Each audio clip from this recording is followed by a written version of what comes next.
Hi sa inyong lahat!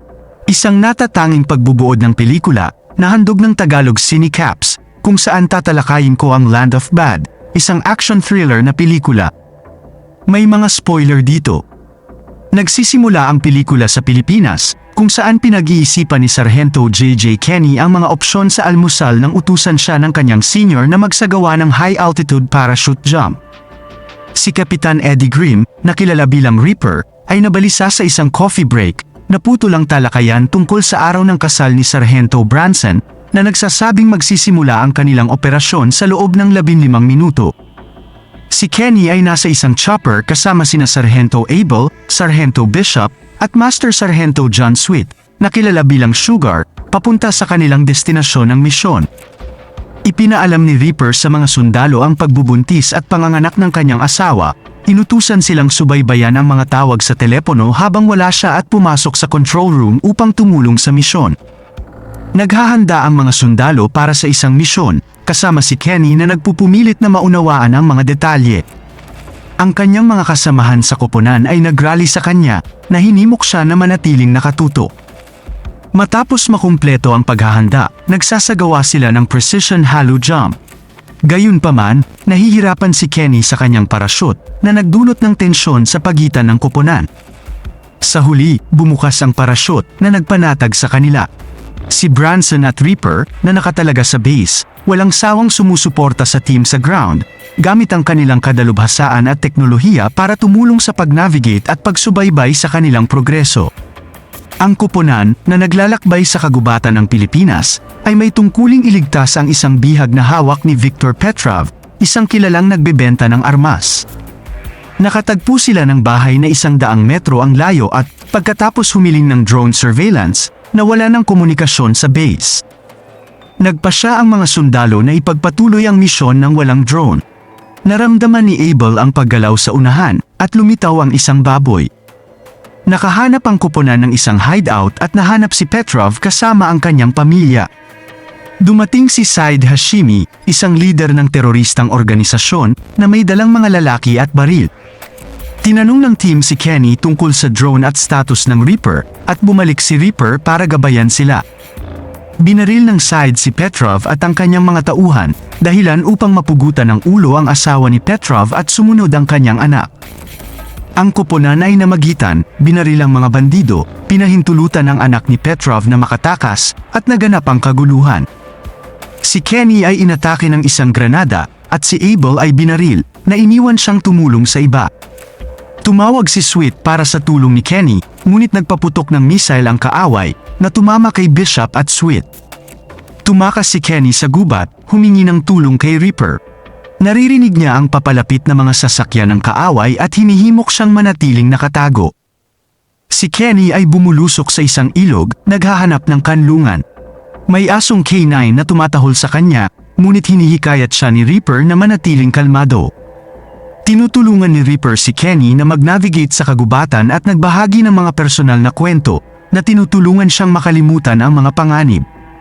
Si Kenny ay nagpapahinga at iniskan ang lugar gamit ang mga binocular, ngunit tinamaan ang putok ng mga tauhan ni Said. Lumaban siya, hinihimok si Reaper na magpakawala ng higit pang mga bomba. Habang lumalala ang sitwasyon, dumating ang isa pang sasakyan na nagdadala ng mas maraming lalaki at armas. Nakiusap si Kenny kay Reaper para sa tulong at dumating ang isang rescue jet na nagpapahintulot sa kanya na tumakas ngunit nabigo. Bumalik si Kenny sa kanyang paglalakbay pagkatapos ng isang gabi ng kaguluhan at humingi ng paumanhin si Reaper para sa nabigong paglikas. Ibinahagi nila ang kanilang mga personal na pakikibaka, ngunit si Kenny ay natitisod at nahulog sa isang ilog. Nagkaroon ng putukan kaya napilitan si Kenny na tumakas. Ginamit niya ang isang talon upang protektahan ang kanyang sarili, ngunit sinalubong siya ng isang kalaban na may hawak na baril sa kanyang paglabas. Ang Reaper at Branson ay nagpupumilit na kumonekta kay Kenny na nagdulot ng lalong pagkabalisa at kawalan ng katiyakan sa kanilang misyon. Si Kenny ay iniligtas ni Sargento Sweet na ipinapalagay na patay na. Nagmamadali silang bumalik sa gubat upang tulungan si Bishop na nasa pagkabalisa. Nakarating sila sa isang vantage point at nakipag-ugnayan kay Reaper, ngunit nahaharap sa pagtutol. Iminumungkahi ni Sweet ang paggamit ng mga bomba upang lumikha ng isang diversion na nagpapahintulot sa kanila na lumusot sa mga depensa ng kaaway at hanapin si Bishop. Ipinadala ni Kenny ang mga lokasyon ng pagbagsak ng bomba kay Reaper sa pamamagitan ng radyo, ngunit ang kanilang palitan ay naputol nang mamatay ang radyo na naiwan sa kanila sa katahimikan. Hiniling ni Coronel Dawes Packett na umalis si Reaper dahil sa paglampas sa kanyang 10 oras na shift. Tumanggi si Reaper na nag-udyok ng ultimatum sa kanya. Ang Reaper at Branson ay walang magawa na umalis, ngunit ang Reaper ay nananatiling nakatuon sa misyon na nag-iiwan ng malinaw na mga tagubilin. Bumalik sina Sweet at Kenny sa hideout kung saan nahaharap sila sa kaguluhan nang dumarating ang maraming lalaki. Nagtulungan sila para patayin ang 2 lalaking nanonood ng telebisyon, ngunit binaril si Sweet at ginamit ang isang granada. Parehong hostage ang 2 at pagkatapos ng pambubugbog, kinaladkad sila mula sa kanilang mga kulungan. Pinatay ni Side at ng kanyang mga tauhan si Sweet, pagkatapos ay isinailalim si Kenny sa walang awang pambubugbog. Ang maligalig na ekspresyon ni Reaper ay nagpapahiwatig ng kanyang tumitinding pag-aalala para sa kanyang mga nawawalang kasamahan habang nasa isang grocery store. Pinahirapan ni Side si Kenny para kunin ang impormasyon tungkol sa kinaroroonan ng ibang mga sundalo. Hindi alam ang kalagayan ni Kenny, bumagsak ang mga bomba sa kanyang mga lokasyon na nagdulot ng pagsabog ng gusali. Nakatakas si Kenny, dinampot ang itak ni Side at nag-navigate sa kaguluhan na inuuna ang paghahanap kay Bishop. Nakatagpo ni Kenny ang isang Pilipinong bilanggo na asset para sa hukbong Amerikano at nag-navigate sa kaguluhan upang makuha ito.